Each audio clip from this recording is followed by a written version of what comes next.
Greetings and salutations, part 2. So, a little clarification.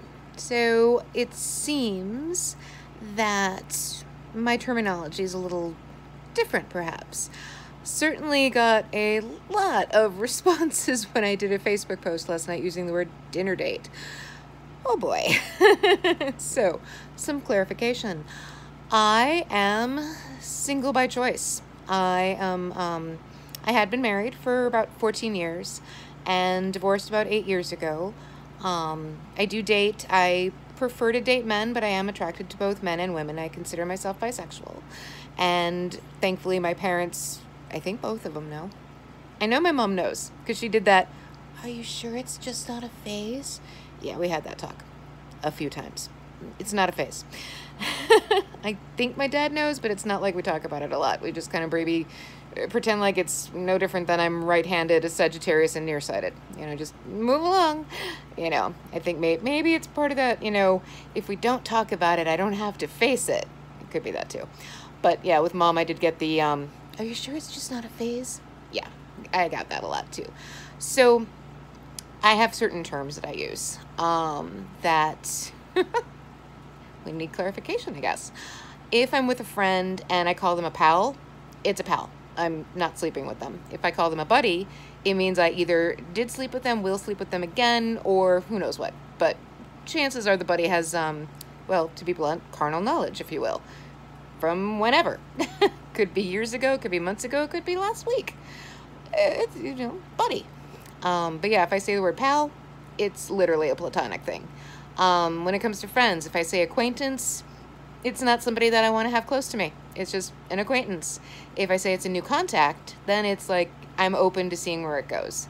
If I say close friend, they know where the bodies are buried, so to speak. Euphemistically speaking, there are no bodies buried. Skeletons in closet and confessions, sure, but no actual bodies. But yeah, there's best friend. I have my best friend Drew has been my best friend since 1988. He knows everything about me and then some. And then I have super, super close friends. And, but those are the categories, if you will. Now, when I'm hanging out, if I'm at an appointment, like for a doctor or a dentist, it's an appointment. If I'm at work, it's, I'm scheduled for this. If I say I'm on a date, it could be with a pal or a buddy or even an acquaintance.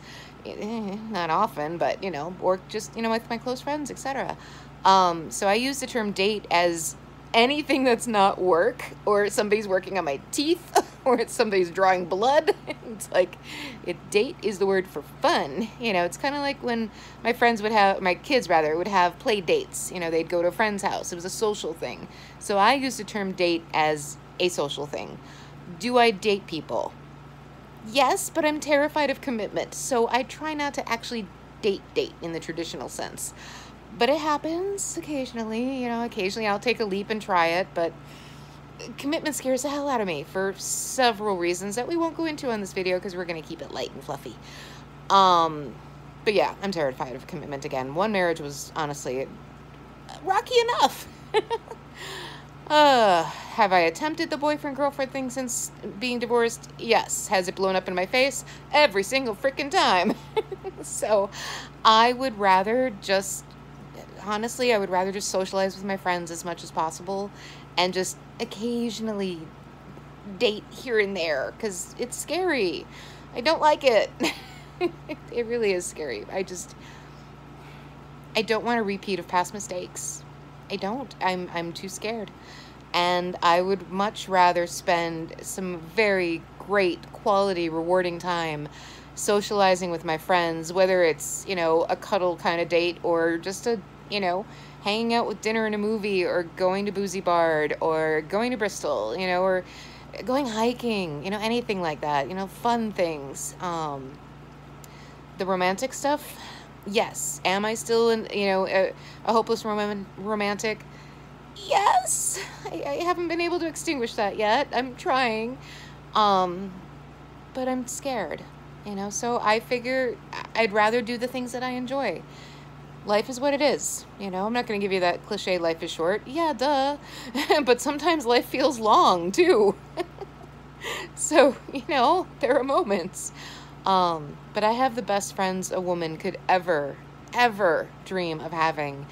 And honestly, I want to spend as much time with them and my 3 wonderful, amazing kids. Oh my God, I am so lucky. I have the 3 geekiest, most charming, most charismatic, intelligent, creative. Oh my daughter in particular. Wow. I mean, she's amazing. She's, I hate to confess this sometimes, and yet I'm proud of her. She's actually a better writer than I was at that age. I mean, the stuff that she's come up with blows me away at how interesting and page-turning it is. It really is. And Sammy, oh, the most compassionate young person I've ever encountered. I mean, talk about a golden soul to that kid.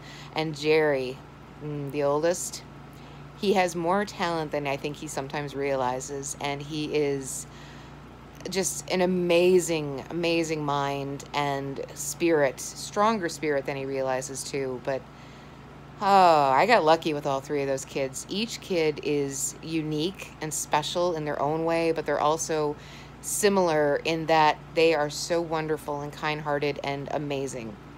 And so, in addition to these phenomenal friends that I have, I am blessed, literally blessed, with 3 awesome kids. Do I miss companionship? Yes, occasionally. Occasionally I'll feel incomplete, but that's happening less and less the more that I'm just kind of getting used to enjoying myself and rediscovering how awesome I am. And it's taken a lot of time to get there, but it's actually really finally coming into place, which is good. And it's nice to finally find that confidence and actually start believing it, not just reminding yourself of it, but actually feeling it. It's a good place to grow into, and I'm enjoying that. But am I open to a companion someday? Maybe. Obviously, I'm still afraid. So I'm just going to, enjoy the blessings that I have rather than paying myself really with the blessings that I don't, So, all right. That's all for tonight. I am going back to bed and having a wonderful weekend. So I hope you do too. All the best.